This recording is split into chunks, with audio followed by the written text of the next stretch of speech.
Welcome to a Community Partners interview where we explore the organizations, opportunities, and resources that look to make change in our daily lives.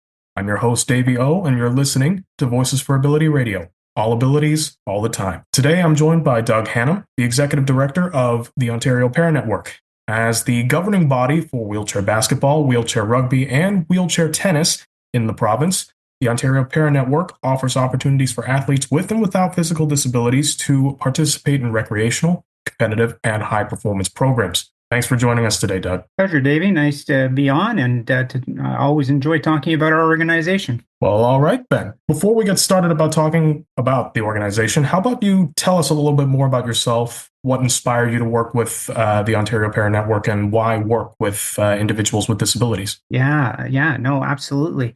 I've been working in amateur sport for pretty much my entire career, 25 plus years. And been there, done that, national organizations, provincial organizations. And just after the pandemic, the organization that I was running, unfortunately, had to shut down. And so I was looking for another opportunity, of course, in sport. And the opportunity to take on leadership of this organization became available, and interviewed, and of course got the position. But Davey, the biggest thing of all for me that was kind of a revelation was that I actually have cerebral palsy. I'm not wheelchair bound. I have a very mild version of it. I'm very physically active, and it was almost as if it was meant to be. And I almost think to myself, I wish I'd been in this position a little bit sooner, because it's a match made in heaven. Because I'm in a position where, living with a disability, I have a unique understanding of the challenges associated with that. And the fact that I'm able to run an organization that is dedicated to providing those with disabilities an opportunity to participate in sport is, as I say, it's a match made in heaven. And it's been almost 4 years now. I've enjoyed every minute of it, and it's just brought out even more passion for what I do and the skills that I have. So, this has been a great opportunity, and really can identify with what we're doing. That's absolutely amazing to hear. Very inspirational, too, if I may add. To that end, that brings me on to our next question of having done a little bit of research on your website. I've seen that you have something called the Community Development Programs section. Could you tell us a little bit more about it, and even about the role of the Unpara ambassadors? Yeah. For prior to my joining the organization, for the longest time, we had done a program where we went into schools and with an ambassador, and left wheelchairs for the kids to use.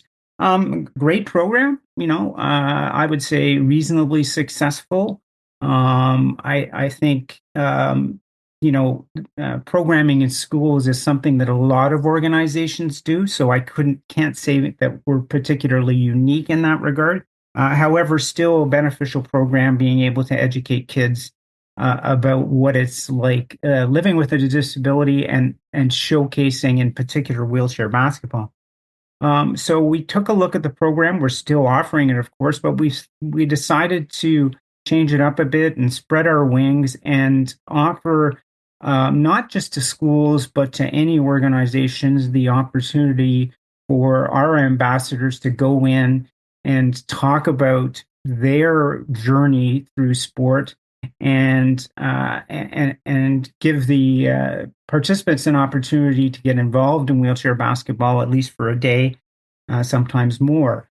So we're still doing the school program. It's still very successful. But what we've done is we've branched out to corporate entities and to community agencies to offer the same programming. And in fact, late last year, we did a great session at Nike here in Toronto with the employees, where two of our ambassadors were there, and they ended up playing a mini game of wheelchair basketball, and just all of the staff had a terrific time and were really motivated by what happened at the session.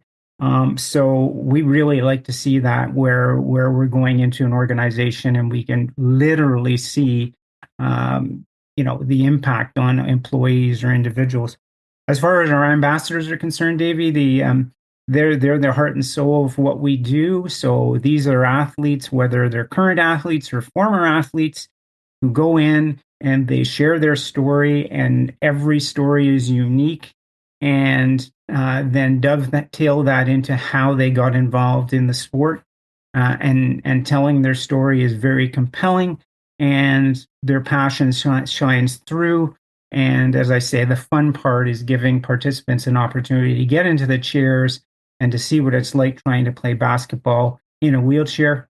And that in and of itself is a challenge. It's one thing when you're able-bodied to make a shot with the basketball. It's another thing entirely sitting in a wheelchair trying to make that same shot. Not to mention going up and down the court with the ball. So so that's our community program. Very successful, and for me, even more important, very impactful. Definitely, well, definitely very impactful. I'd definitely agree. To that end, there are so many different segues that I can go off of in terms of questions from that point, sir. But I guess the first, you mentioned school, how ambassadors go into schools and sort of get and build up the interest from potential participants. I also, on that note, I also saw that under the community development programs that you also have something called the On Para Schools program. Do you think you could tell us a little bit about what it is and what it offers? Yeah, it's very much what I just described, Davey. I think the difference there is we go into schools, and on occasion, if the school wants to keep wheelchairs, so that the kids can use the wheelchairs all week, that's a different wrinkle. So that with the teacher after the presentation, they get a chance for the next week to use the chairs to get better and develop some skills and just get more exposure to the activity. And so what that's basically the program. But what's starting to happen now, and we've partnered with Halton Region, and we're doing it for the third consecutive year coming up after March break. And it's actually become a mini tournament with 5 high schools. So each high school brings a team of athletes to the central location, and they spend the day having a mini tournament. And that's really cool. They get really excited about it. There's a competitive element, and they get the ultimate in exposure to wheelchair basketball, and they have a lot of fun. And we've already sent the chairs to the schools, and what they do is they get a chance to use the chairs for a week, and then they get transferred to a second school, et cetera, and then it all culminates in this one-day tournament, which is fantastic. So that's something we're looking to do more of, because it really engages the kids, and they're at an age where they can really start to appreciate what it's like to have a disability, and get more directly involved. Of course, wheelchair basketball, anybody can play wheelchair basketball, and that's the one thing that people may not be aware of is, unless you plan to be competitive and play on a provincial team or aspire to be on the national team, you don't have to have a disability to play wheelchair basketball. So it definitely gives other people a chance that if they want to continue playing with a local club, that's the case. The one other quick thing I'll mention, Davey, is at the culmination of that day, we usually have 2 athletes that are involved in ambassadors, kind of coaching the teams and helping them out. So they put 2 teams of kids on the floor, so 10 players versus 2 of our players, and our players dominate up and down the court, and it's really amazing to see. the difference between a honed athlete and newcomers to the game, and how two of our athletes can easily take on 10 high school students. And it's a lot of fun. It's a good way to end the day. And for me, it just emphasizes the skill and the technique involved in being able to play the game. Fair enough. Fair enough. And I could definitely see how that would be a really great way to end the day too. To that end, you mentioned sort of these sort of mini tournaments, if my memory serves, throughout that story. Um, on the flip side, will there be any major tournaments that the Ontario Para Network will be participating in? Yeah, yeah, you must be psychic. So, actually, this coming weekend, we have our provincial championships in wheelchair basketball. So there's 5 teams competing in St. Catharines for provincial championships. So that's taking place on Saturday, all day long. And so we're excited about that. That's kind of the culmination of our season for a lot of our clubs. But it doesn't end there. We're very pleased and honored to be partnering with Wheelchair Basketball Canada to host national championships in May at Durham College, where we have teams, men's and women's teams coming from across the country to compete at nationals. We haven't hosted nationals in many years. We're excited to partner with sport tourism, Durham, and co-hosting the event at Durham College. It goes on for a weekend, so Friday, Saturday, Sunday. And this is a fantastic opportunity to see the best players in the country, men and women, compete for national championships. So that's going to be a really exciting event for us. Of course, we'll have our women's team. And the men's event is new, so it's the first year that Wheelchair Basketball Canada has added the men. So we have we have a new men's team that was just announced last week that will be competing for nationals. So that's a great opportunity for us. We've been planning this for months now, and getting organized for the event, and so that's definitely on the calendar. And then later on in May, there's the Parasport Games. And at the Parasport Games, which are in Niagara region, we will be having wheelchair basketball and wheelchair tennis. So we've got a busy schedule coming up in the next few months. Also in June, we have national championships in Montreal for wheelchair rugby. So this is our busiest time of the year, when kind of all of the sports are operating and their seasons are coming to an end, whether it be for provincials or nationals. So yeah, lots going on. It's an exciting time of year. And I can definitely see how that's exciting too. Just even hearing you talk about it's getting me riled up on my end. And Yeah, definitely come out to Durham College, Davey, if you can in March. It'll be great treat to see the teams in action. well, I'll definitely keep that in mind. Now, in terms of opportunities, if, say, for example, a person wanted to become a member of the Ontario Para Network, what's the process like, and are there any restrictions to becoming a member, like age, disability type, things of that nature? No, I mean, I guess the first thing is if you're looking to try it out, to decide what sport you're interested in. Um, and all abilities, all ages are welcome.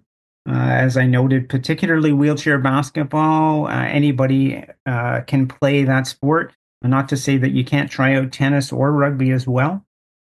So the thing to do is to go to our website, go to social media, and look at our list of clubs. And really, the clubs are the lifeblood of what we do, and that's where it all begins. So, identify a club that's closest to you, connect with them, and they'll basically get you out, invite you to a practice, and that's how the journey begins. So it's pretty straightforward. The other thing that we do quite frequently is we have have a go sessions or try it days where members of the public can come out and try one of the sports. So that's another way to get involved and to find out about it. So those are the two primary ways. But I would say, go to our onpara.ca, check our social media, check our club list, and pick the sport, pick the club, and you can get involved. Yeah, it's my experience. I'm a little bit older, Davey, and when I never really had the opportunity to get involved in parasport because when I was of the age where I could have been competitive, um, it was very difficult to get into the system. It was very difficult to find clubs that had sports, and it's too bad because I've been active all my life, and I would have loved the opportunity to participate in parasport. But now it's so much easier. Now it's so much easier to go to an organization like ours to see the opportunities available. And the other thing I'll say is, Davey, is that of course, we're excited and welcome anybody who's interested in getting involved in our sport.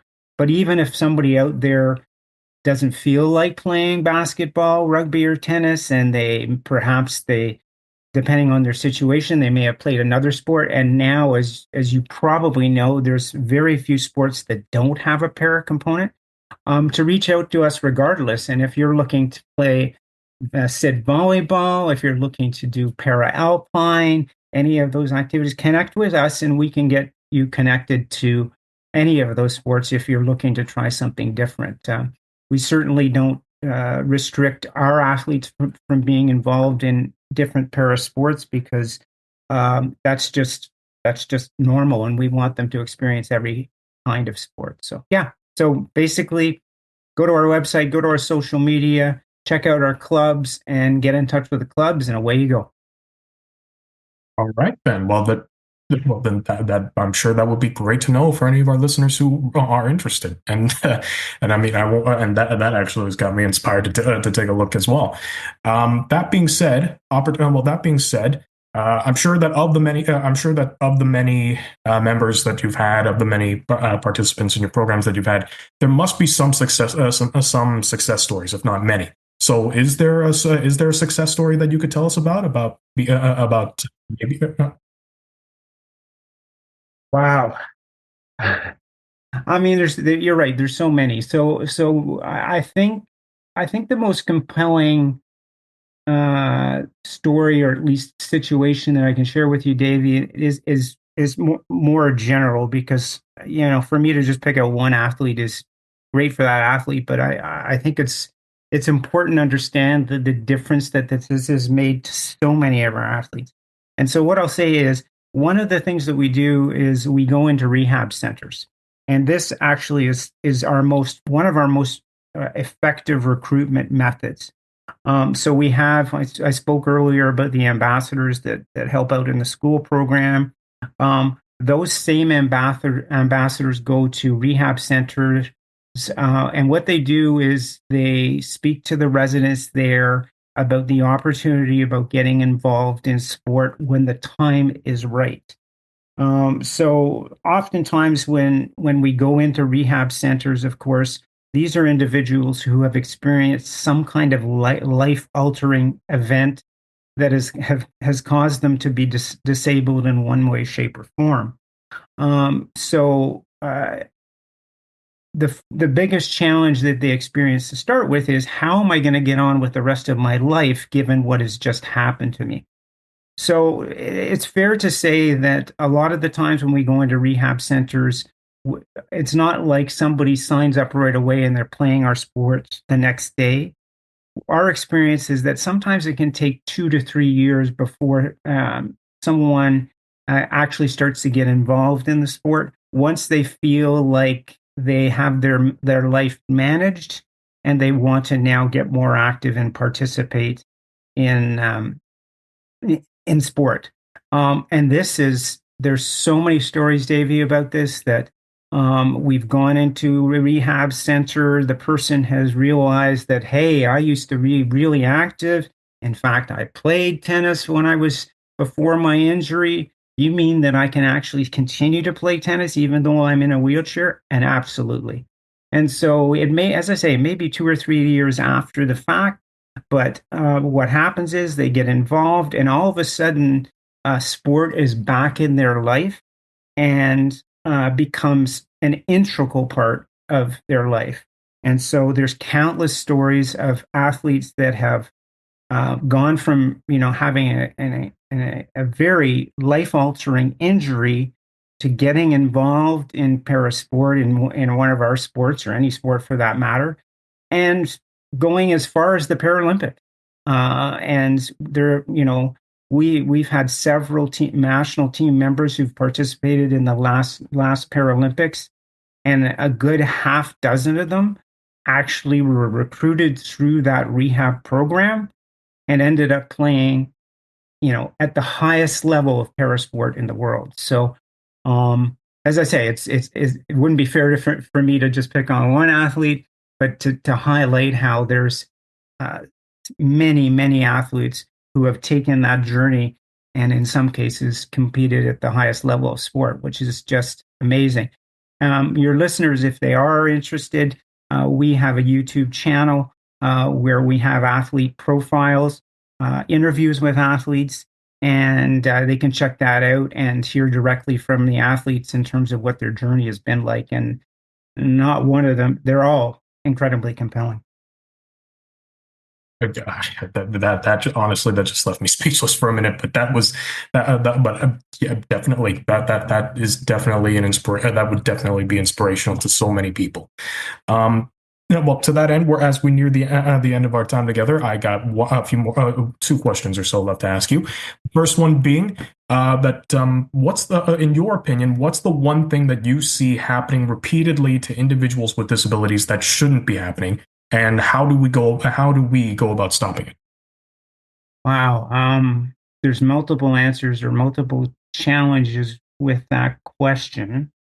Um, Maybe what I'll do is I'll take it. I mean, we could talk about, and I'm sure you talk about this on your program all the time, the big challenges right now with accessibility in general.